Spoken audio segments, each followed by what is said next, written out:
The broadcast is now starting. All attendees are in listen-only mode. Hello, everyone, and welcome to Insala's webinar. Today, we'll be discussing how to empower women leaders through mentoring partnerships. My name is Katie Mouton, and I am the Digital Marketing Specialist at Insala. For those of you that may not be familiar with Insala, we're a leading global provider of mentoring software and consulting. We offer a variety of consultant-driven products ranging from mentoring, alumni, and offboarding solutions. Our mission is to connect organizations and people throughout their shared career journeys. If you're interested in more information about Insala or continued discussion about mentoring programs, you can follow our LinkedIn company page and join our LinkedIn group, Mentoring Thought Leaders Club, which currently has over 1,400 members. Before we get started, I'd like to go over a few tips that we have to help you get the most out of this webinar. The webinar will be recorded and sent via email to everyone, so you'll have a chance to rewatch it at any time. We've also muted all participants, but we encourage you to ask questions throughout the discussion by typing them in the questions window at the bottom of the toolbar. If we're unable to answer your questions in time, please feel free to follow up with us after the webinar. We'll give you our email addresses and contact information. Lastly, don't forget to get social. We encourage you to tweet during the webinar using hashtag InsalaWebinar. For today's webinar, we have a two-person panel that will consist of myself and Insala's Director of Mentoring Solutions, Judy Corner. Over the past 30 years, Judy has designed and delivered mentoring workshops, mentor-mentee trainings, and successfully implementing mentoring programs at a wide range of organizations. Again, I'd just like to say thank you for joining us for today's webinar, and without any further delay, I'll pass things over to Judy. Thank you, Katie, and I would like to add my welcome to everybody. If this is the first time you're joining with us, we are glad to have you and hope we'll see you in the future. And if you have joined us previously, welcome back and what we're doing. Okay, today we're going to talk about empowering women leaders through mentoring partnerships, and we're going to do that by really looking at that return on investment of what organizations get out of having a diverse leadership team in being able to do that.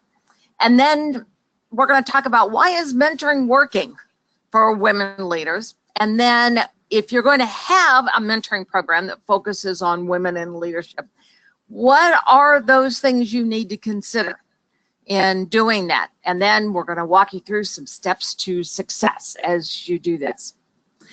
Couple things we want to start with based on a research document that was done on women in Standard & Poor 500 companies. There was some information that we found out. First of all, what we found out was that of those companies, only 5.2% of them were actually individuals who were CEOs. Now, on those companies, only 21.2% had women in board seats.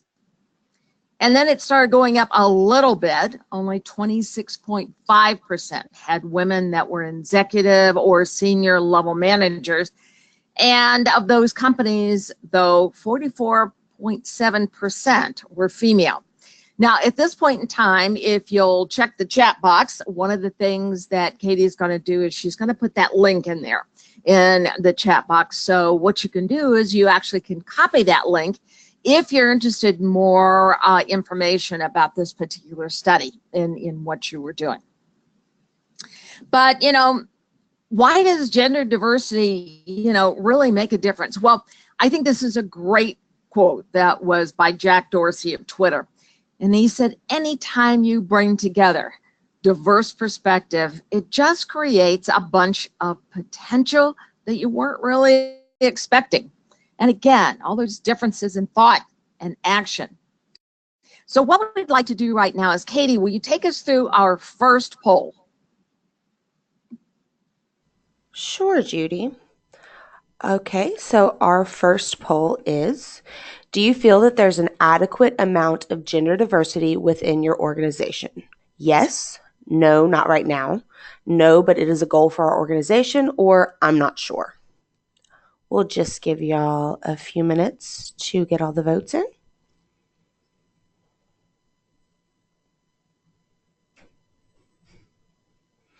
All right, Judy, it looks like almost everyone has voted, so I'm going to go ahead and close the poll. All right, so our results are 31% people said yes, they do feel that there's an adequate amount of gender diversity. 25% said no, not right now, and 44% said no, but it's a goal for our organization. Okay. Thank you for that information. And I'm glad to see the 31% that said yes. And we're just going to have to keep working on that 25% and that 44% in doing that and going forward. But, Katie, you did a lot of research that was going on. So will you kind of take us through some of the research that you did? Sure, Judy. So, I looked at that 5.2% of CEOs that you mentioned in the slide earlier for S&P companies.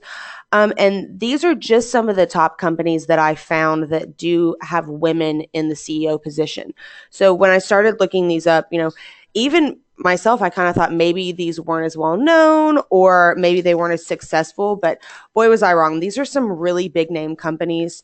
You've got Campbell's, General Motors, Hershey's, and what surprised me and kind of was really exciting is the only company that's really targeted towards women that has a woman CEO is Ulta. So you've got some really big names and some really successful companies that have women in a position of leadership. And that's really making a difference for them. Okay, and one of the things we do know, and I'm sure you found this, Katie, was women that are not being leveraged in senior leadership roles really is a missed opportunity for organizations that are. And at a time when organizations are embracing business intelligence to drive that financial performance and create those competitive differentiators combined with data, we kind of wonder, why these figures of only looking at, 5.2% of CEOs and so on, why these numbers aren't greater. But, you did some additional research and looking at these companies. So, Katie, will you tell us about that? Sure. We found that gender diverse companies make more money. As you saw from the companies that I shared, they're doing better financially than other companies that maybe don't have women in, the board director position. So what we found is that the female-friendly companies outperform the competition by getting a higher return on equity by 53%, which is a pretty big number. Companies with more women on their board saw a 42% higher return on sales. And then the really one that might be the most telling of all is that companies with more women board directors turn invested capital into profit that was 66% more successful. So, you've got all these really big numbers and you see that it is making a difference when you diversify your leadership team. And, like it says at the top, they make more money, and that's what we're kind of in business for. There you go. Thank you, Katie. And now what we'd like to do is we'd like to have some comments from you as participants. What we'd like for you to do is to type into the chat box and give examples of other ways that gender diversity can benefit your organization, especially for those of you that say you do have some of that in there. And what are some of those other ways that you think gender diversity is a benefit other than just making money? So we're going to take a few minutes and let you go ahead and put some comments in the chat box.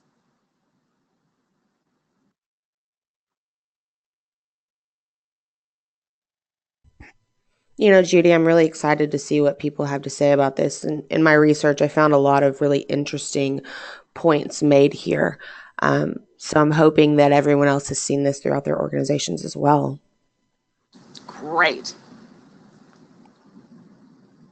When you feel like we're kind of getting to the end of some of the comments coming in, let me know, and I'd like to hear some of those comments. Absolutely. We're starting to get a few in. So one I'm seeing is that it reduces staff turnover, which was a big one that I saw in my research. It really can make a difference in, increasing that employee retention, which is such a big deal for so many organizations nowadays.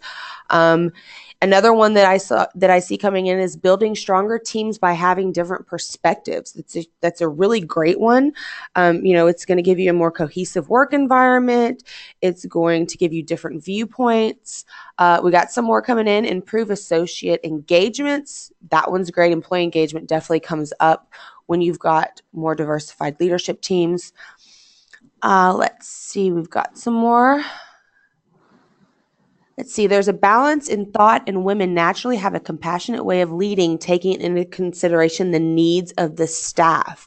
That's a great point there. It really balances out when you have a diversified leadership team, because you've got the point of views from men and from women. And men and women sometimes can see those staff needs very differently. So I think that that's a really great one to have pointed out to us. Creativity, new clients, challenging the norm. Those are all really great. A lot of people like to see when you have diversity in your team, especially with new clients.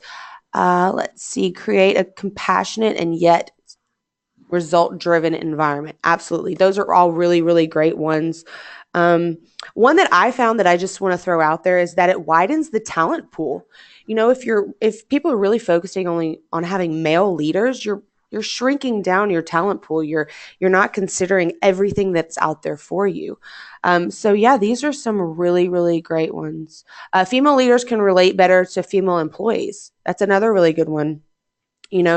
So thank you, everyone. These are really awesome comments. I think that y'all got it completely. These are some exciting things to see that female leaders can bring to a company.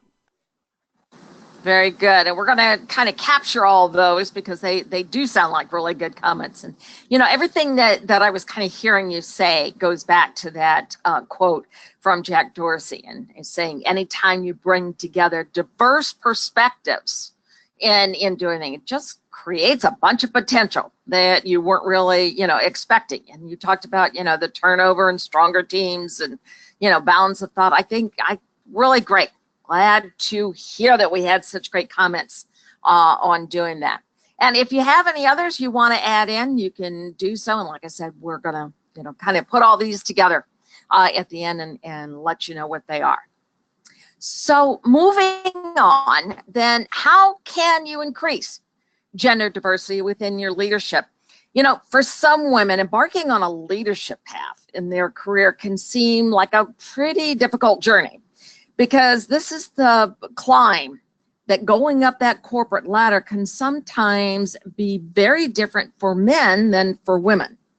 Although, we've talked about the fact that women have made some strides in the workplace, the inequality and double standards do still exist, and these types of challenges can stifle a woman's desire to strive for even looking at a leadership position and going forward.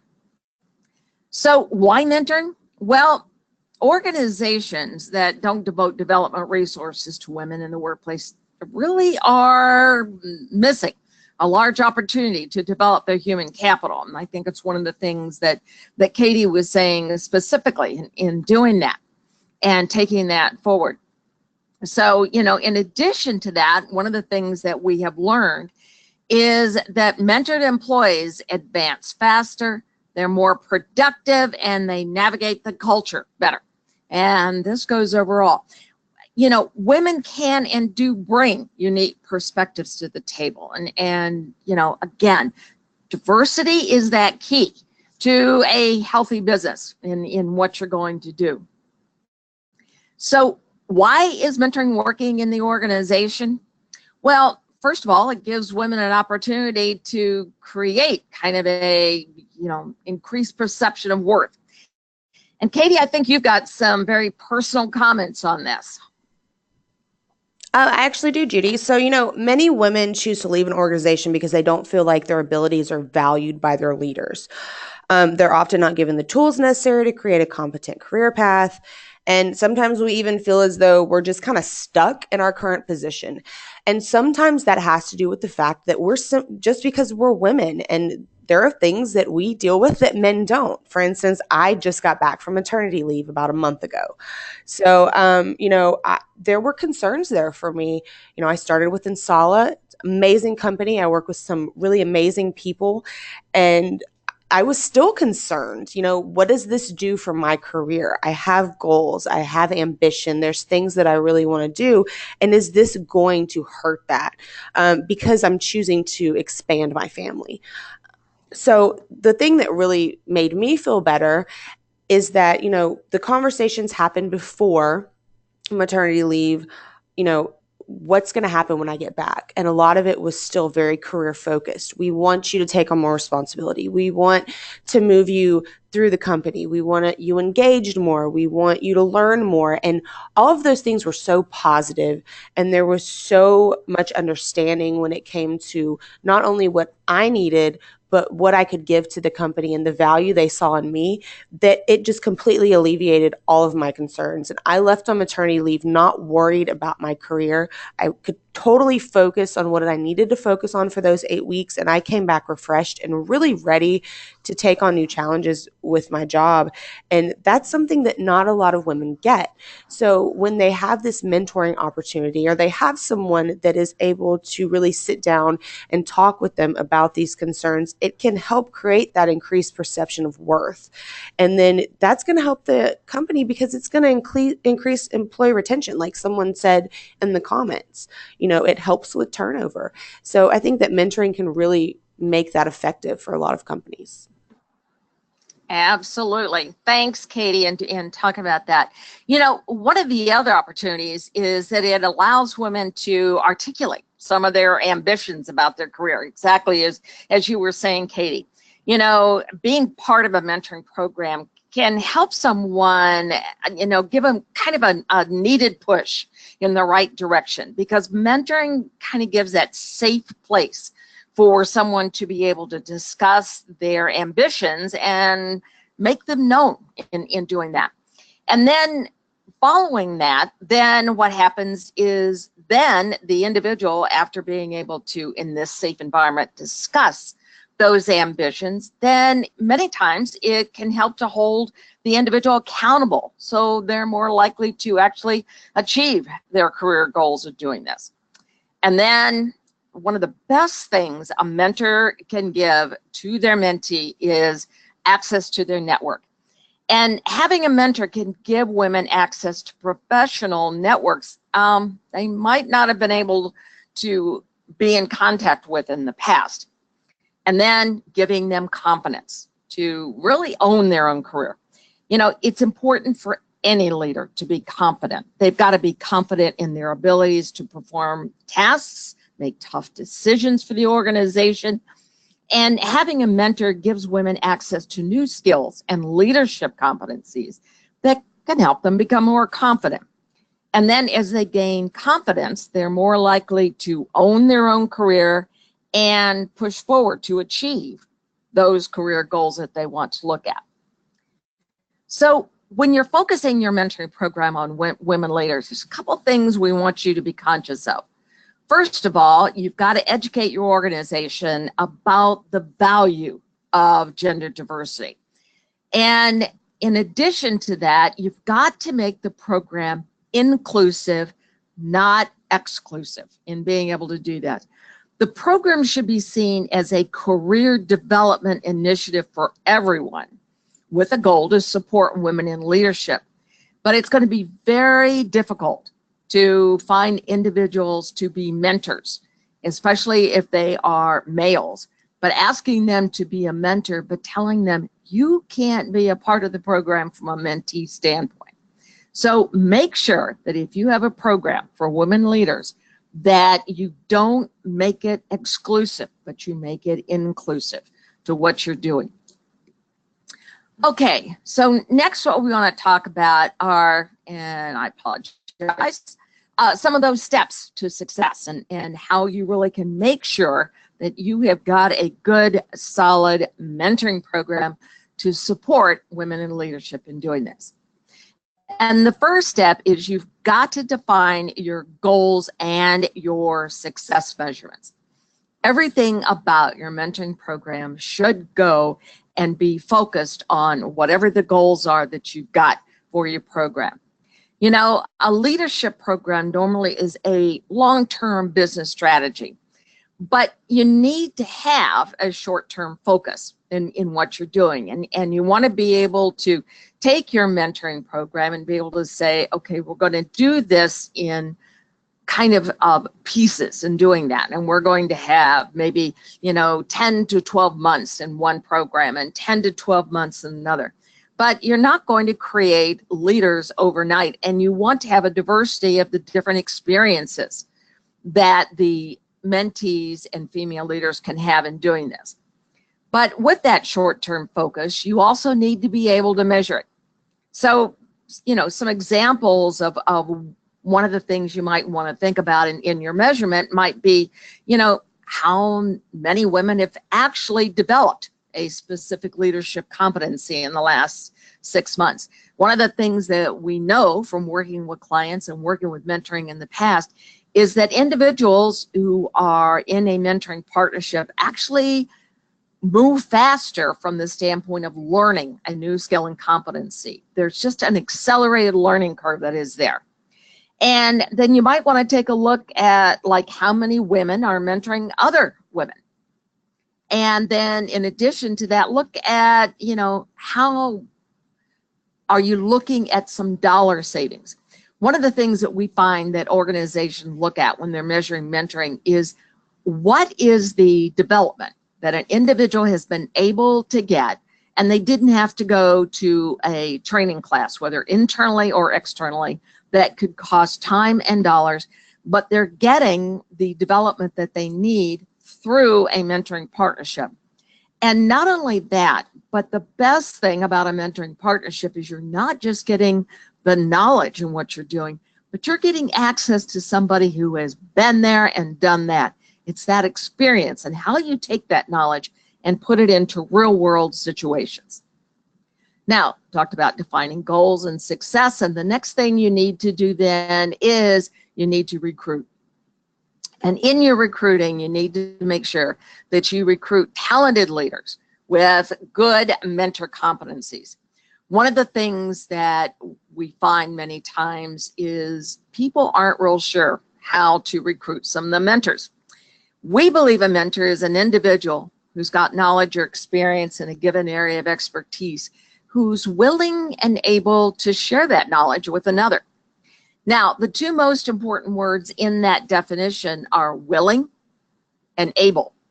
The willing means that the mentor is going to be committed to the mentee and to their development and growth. But there's another skill, and that goes with the word able, willing and able. And willing and able means that not only are they committed to the individual, but they've got the skills to be a mentor.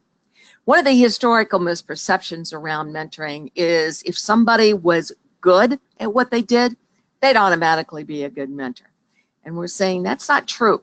It takes very different skills to be good at doing something than it does to be able to share that knowledge with another. So you need to make sure you've got good, qualified mentors, and they've got those competencies to be a good mentor and be effective in the role of mentor, such as goal setting and influencing and interpersonal and so on and so forth.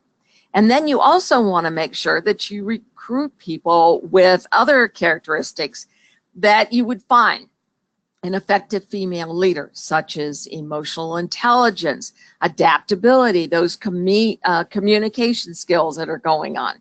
So again, you need to be very careful as you are recruiting and making sure you get good quality mentors, whether male or female, in your mentor pool.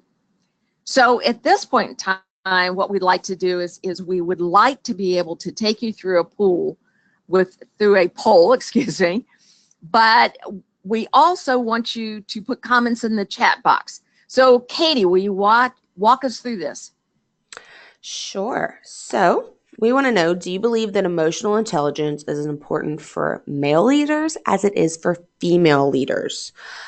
So yes, it is relevant for both genders, or no, it's not important for male leaders. And don't forget, we do want to see your comments because we know this is kind of a controversial topic.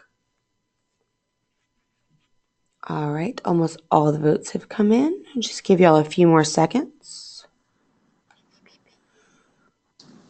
We're really looking for those comments on that because, as Katie said, it is a fairly controversial topic. All right, I think just about everyone has gotten to answer, so I'm going to close the poll now. And as you can see, 100% of people said yes, it is relevant for both genders, which is amazing to see. Now let's go and see if we've gotten any comments. We have gotten a few. So one person said that they believe that it's important for males, especially if they're going to be leading women. So, as you stated earlier, emotional intelligence is an important characteristic for female leaders, which leads us to believe that that's something that's important characteristics for all female employees. So if you're going to be a male leading females, then yes, that's important. Thank you. That's a very good point. Great. And I agree with you. I love it, the fact that it was a situation where everybody said, yes, it's relevant for both genders. Very good in doing that. Okay, so we talked about the fact that step 1 was to find your goals and success measurements, and step 2 was recruiting. And step 3 then is going to be around communication. Marketing is the key. And you've got to remember that just because you build it doesn't mean they're going to come. So you have got to market this. You've got to use some internal communication in being able to do that. You want to make sure you explain the benefits of the program for the organization and the participants to be a part of it. And then make sure that you share that the program is inclusive and not exclusive in what you're doing in taking this forward. But one of the things that we find when we work with organizations is everybody gets excited about the program and kicking it off, but they use only really kind of one way in which they communicate and market the program. And that way is basically through email. We're going to communicate it through email. We have a workshop, a strategic planning workshop that we take organizations through. And in that workshop, we talk about how important it is to market your mentoring program and all the ways that you can do that you may not have even thought about. Now, definitely it was one of them, and it's got to be there. But there's a whole lot of other ways you can market your mentoring program. Think about the fact that, do you have a career portal? I mean, we're talking about the fact that mentoring is about career development in doing this. So if you've got a career portal, this is a great place to market and communicate your mentoring program. And then one of the areas that I think is really skipped over in many ways in doing that, and that is making sure that your managers totally understand about the program and, totally understand what it's about and can articulate that. And here's why. Many times that manager is the first person that an employee will go to, or an individual inside of any organization, to ask them, what do you know about this mentoring program? Do you think this would be a good thing for me to get involved with? And so you've got to arm your managers with all the information that they need so that they can talk to employees about this and tell them about the program and what they need to do and why it's important. In addition to that, you might want to ask. Yes. I'm sorry to interrupt. It looks like GoToWebinar's having some bit of an issue right now, and we're stuck on the poll. Can you unshare and reshare your screen for us really quick and see if we can get your presentation back up? Absolutely. Absolutely. Okay. Did that do it? I'm not seeing anything changing. You want to try one more time to stop sharing? Sure. And then reshare. It looks like something's happening now. Moving forward. You want to reshare? There we go. We are back on track. Sorry about that, everyone. Thank you, Judy. Okay. Absolutely. Absolutely. Okay. So we began talking about webinars as a way to market and communicate your mentoring program, and in doing that. Webinars are a great way to do that, and they don't have to be elaborate. They can be, anywhere from 20 to 30 minutes on, but what webinars allow people to do is to ask some questions that, they might not ask any other way to do that. So, having a series of quick webinars, great way to do that in taking it forward.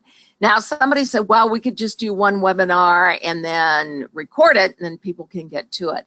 And yeah, you can do that, and that's fine. But the great thing about a webinar is just like what we're doing now, it allows people to ask questions if they have a question and, about something. So, think about it in both terms. And then any organizational events that you're going to have, that are coming up, make sure that you've got some kind of a booth or a table or something that's got materials on there for your marketing program, for your mentoring program, and taking it forward. I know that when I visit organizations, I'll walk into their main lobby and or their cafeteria or something like that, and you're always seeing something that's going on inside the organization. So use these kind of events to market and advertise your mentoring program as you go forward. And then if you've got a newsletter, hey, use that.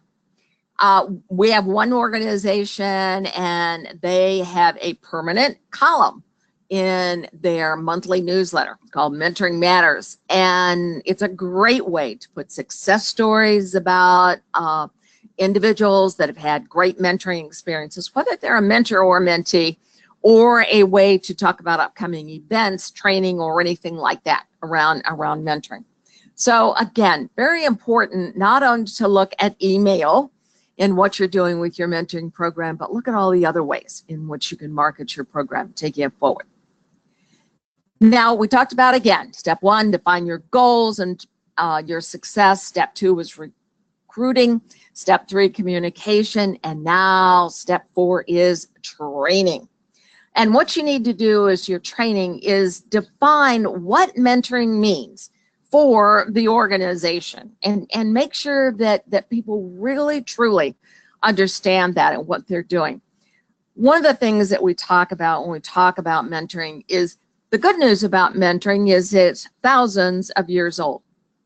And the bad news about mentoring is it's thousands of years old. And, if you had 20 people in a room, you could have, 10 to 12 different perceptions regarding what a mentor is, what a mentee is, and what mentoring is overall. So you really need to make sure that everybody understands exactly what mentoring is and what it means for the organization. And then, since you're looking at this from a leadership standpoint, you need to define what those leadership skills are. If I just use the term leadership, that can be 15 or 20 different skills and competencies that make up leadership overall. I mean, it's things like, communication, strategic planning, visioning. It's a lot of different things. So make sure that everybody understands what you mean when you define all the different skills that make up this combination of leadership. And then you want to make sure that everybody understands how to implement the role of mentor. Don't skip this step. There's an assumption that everybody knows how to be a mentor or a mentee. And I'm telling you, I've been doing this for over 30 years, and that isn't true. We've seen some training programs that last for about, 60 to 90 minutes, and they really are just more of an information session about what's going to happen. They really aren't true training. And it's important not to skip this step.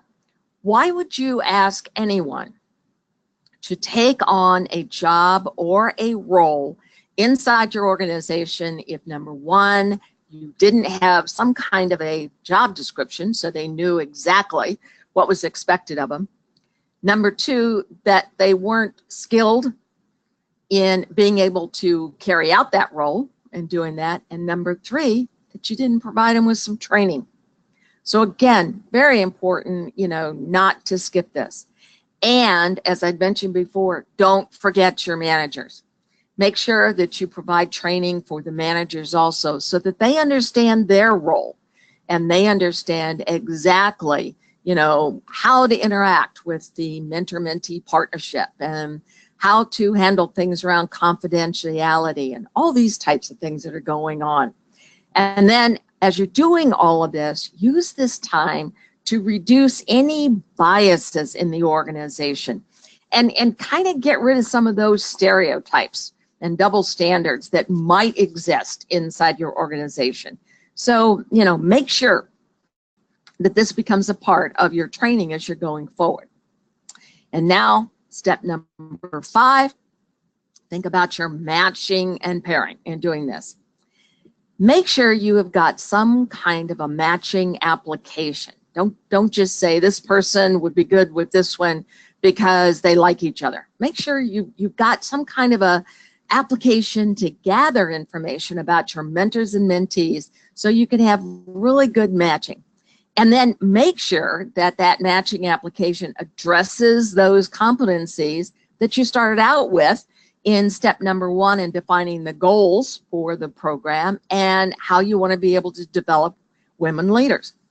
And what you need to do is to look at exactly who needs to develop these competencies. That's your mentees. And then who has these competencies? And that's your mentors in being able to do that. And again, we're going to talk about the fact that gender should not be a factor in the matching and pairing. It doesn't matter whether the mentor is male or female in doing this. You want to find out who has those leadership competencies that a mentee needs in doing that. And again, you need to think about, what all those are, about, managing change and all those types of things that you're going to be going through. And then we talked about 1, define your goals and success, 2, recruiting, 3, communicating, 4, training, 5, matching, and last, we want to talk to you about reporting. One of the most important things that you need to be able to do is to produce some good, solid reports.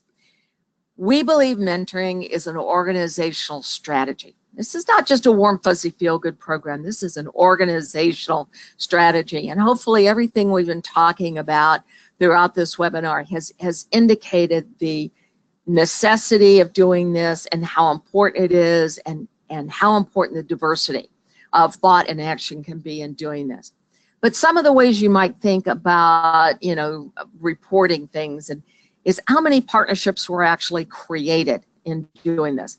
What leadership competencies were improved in being able to do that? And again, you've got to define what those competencies are. What goals and objectives were completed in doing this? And then how many individuals moved into leadership roles? Now, let me make a clarity on this. We don't believe that people that are in a mentoring program, male, female, whatever, should automatically be promoted or assume they're automatically going to be able to be promoted. Part of what we talk about is this program's about development. It's about career development. It's about skill and competency development. And if that then allows an individual to take on more complex roles, and sometimes it's not a job title or a promotion that puts someone in a leadership role, but it could be a project, it could be several things like that we actually do talk about in taking this forward. So as a recap, one of the things we talked about was, when organizations, don't consider women, they're missing out on an opportunity to achieve success. Again, remember those figures we talked about before, that those individuals that had women in high board of director or CEO positions, their return on equity was 53% higher, their return on sales 42% higher, and their return on invested capital 66% higher. These are important statistics. Also, organizations that have placed women in leadership roles have seen an increase in their return on equity, sales, and invested capital. Mentoring can help to increase gender diversity within your leadership team. And although the mentoring program may be focused on women, you should not exclude men. And then last, we talked about these 6 steps. Again, these are your 6 steps to success if you're creating a mentoring program that's focusing on women in leadership. Make sure you define those goals. Make sure you recruit qualified mentors. Make sure you communicate your program. Make sure you provide training. Make sure you've got a good matching process, and make sure you're able to report the findings of what you're doing. So at this point in time, what I'd like to do is, Katie, can you tell me, do we have any questions that have come up? Let's see. We do have one I'm seeing. And guys, please remember, if you have any questions, this is a good time to put them in while we still have about 15 minutes left to answer those. Okay, so we do have a question that came in. Is it more advantageous for women to have a male or a female mentor, or does it even matter? In my opinion, it doesn't matter. But here's some things you want to make sure that you take into consideration. Remember, this is about development. This is not about promotion. It's about development. So you want to make sure that whatever mentor you choose, that they've got the skills that you actually need as a female, and remember that they're willing and able. But one of the other things you really need to think about in that is that many times we know that men have normally been with the organization longer and may have some more experience with how to maneuver within the organization, network within the organization, and the organization's culture. So you not only definitely, you want to look first, number one, at those skills and competencies that you want to be able to develop in doing this. But then add to that, is there someone that really has the networking and the ability to take some of the experience that they have and help you not only learn the skills, but how those skills are used in real world situations, and the network that they can provide. So it's kind of a yes and no answer to that. I don't think that that's the criteria, that it needs to be a male or a female. And, depending on what it is you want to learn, if it's around that emotional intelligence, or it's around some of those pressure points that you might be feeling as a female, such as work-life balance and, all those types of things, you need to find somebody that's got that experience, who's been there and done that in thinking about that. Good question. Good question.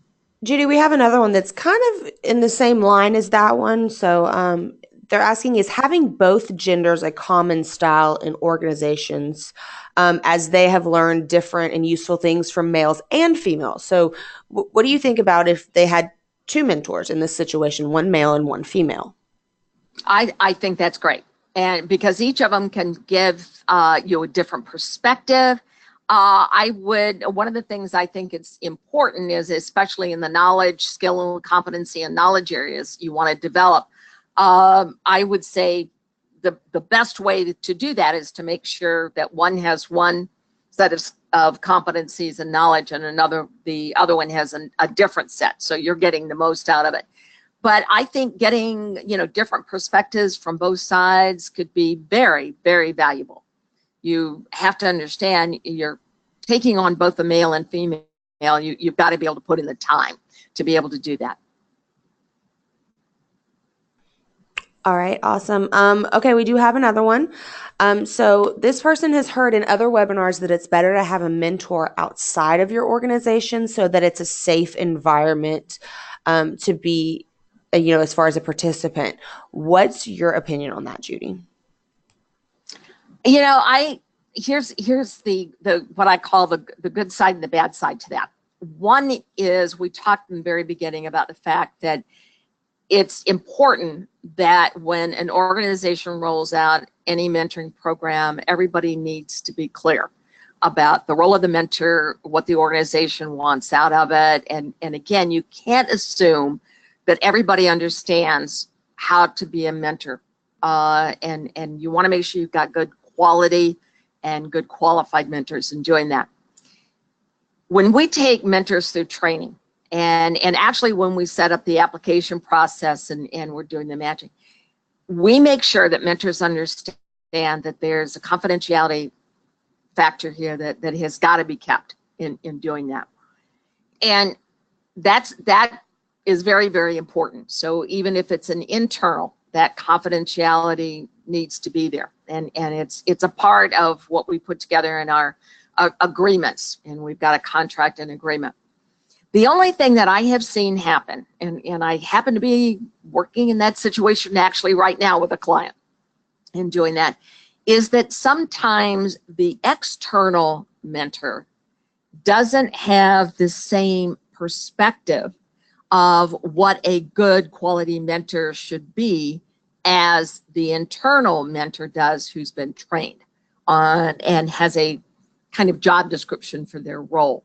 That's where I have seen there being a problem with an external mentoring. I don't think it should be the factor around confidentiality, because that's important no matter what in doing that. But like I said, where I have seen it be a problem is just very different perspectives on what it takes to be a good mentor and in doing that. So I think if you've got good mentors, qualified mentors externally who have the same perception as what the organization is putting together as to the job role of a mentor and things around confidentiality and so on, you could be okay. But that's where you run a little bit of a, possible problem in doing that. All right, we do have another question. I really like this question, Judy, because I know we've talked about it in previous webinars. What does the mentor get out of the experience? Oh, that is a good one. Yes. Most of what a mentor can get out of an experience is a great intrinsic feeling in doing that. But there really are a lot of benefits for the mentor. First of all, they get the satisfaction of creating leaders for the organization that helps the organization move forward. They also get kind of a glimpse into what they do. There's one of the 7 habits of successful people that Covey talks about is the best way to learn is to teach. And many times what we find with mentors is when they're working with somebody, that means that their skills need to be really up to date in what they're doing. Plus, sometimes they find out something that they thought was, what the company had always done suddenly had changed. And so they need to keep up to date. The other thing, the mentor gets the advantage of looking at all different kinds of people, meeting different kinds of people, possibly looking at gender types of issues they hadn't even thought of before, or possibly looking at working like with millennials or, different types of individuals that they might have never come in contact before, and being able to do that. And it's really a great way for a mentor to get to know people they may never have been in contact with before, and feel a real sense of accomplishment. I remember in one organization we worked with, and we were talking with the mentors, and the mentor, the individual who was going to be in a mentor role, said that the biggest benefit to them was going to be that they could be sure that their 401k and their retirement were going to be in good shape. Because if the organization was making sure that individuals were mentored and individuals were successful, that meant the organization was going to continue to be successful, and that was going to affect his retirement plan. I thought it was kind of a very interesting way to look at it. But no, there's definitely many benefits to mentors as well as mentees. All right, Judy, do you think we have time for one more question? Yeah, I think we do. Okay, great.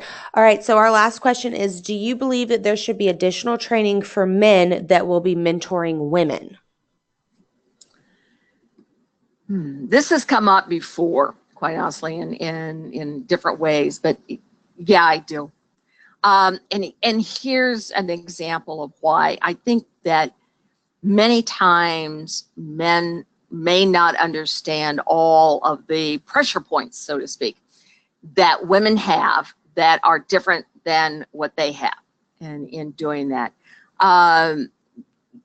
Men face a lot of pressure to support their family financially. And this is true and how to be successful in their career. But women are more involved, say, and have the pressure of home, of being a good parent, being, making sure that they stay healthy and do things. And actually, one of the things we've actually heard is one of the higher pressure points for women is making sure they stay physically attractive. And we may say that's wrong, but nonetheless, research has shown us that. But I was talking with an organization, it was in last year, and doing this, and one of the things that they told us was they had run a survey, and the survey was run strictly with women, and it was talking about what their pressure points were and some of the issues they were dealing with. They then presented that to senior level management, and the response from senior level management was they had no idea that these were issues that the women in their organization, and this was a very large global organization, but they had no idea that the females working, and this was, females that were in middle management types of situation, that they were having to deal with them because the men weren't having to deal with some of these, points in doing that, and having to do with, with family and these types of things. So I think if there's any way to give a male mentors any idea of help prepare them for working with a female in a leadership position and what they're going to face and what they have to do to balance, I think could be absolutely beneficial in doing that. All right, great. And we did get one comment kind of to go along with that, Judy. It's not a question. I just wanted to share it. Someone said that they'd also suggest unconscious bias training for mentors and senior leadership teams. I think that that's a great point to make for men and women, because we did point out there are some women in leadership that might be mentors to the males, because we want this to be inclusive and not exclusive. So thank you for making some great points, everyone. Thank you for your amazing questions and your participation today. It really helps make the webinar so much better than just the information that we have to share. It does look like that we're about out of time. So again, I just want to thank everyone for attending today. And just a reminder, we will be sending everyone a link with the recording of this webinar. So be sure to look for that in your inbox. It'll come out in the next couple of hours. We'll also have it available on our website under our on-demand webinars. So you can see it there as well. If we weren't able to get to your questions, or if you have any additional questions or comments, please feel free to contact us. You can see Judy's contact information on the screen right now. And we'd love to hear from you. Any feedback that you have was always appreciated. With that being said, I hope that everyone has a great day, and thank you again for joining us. Thank you.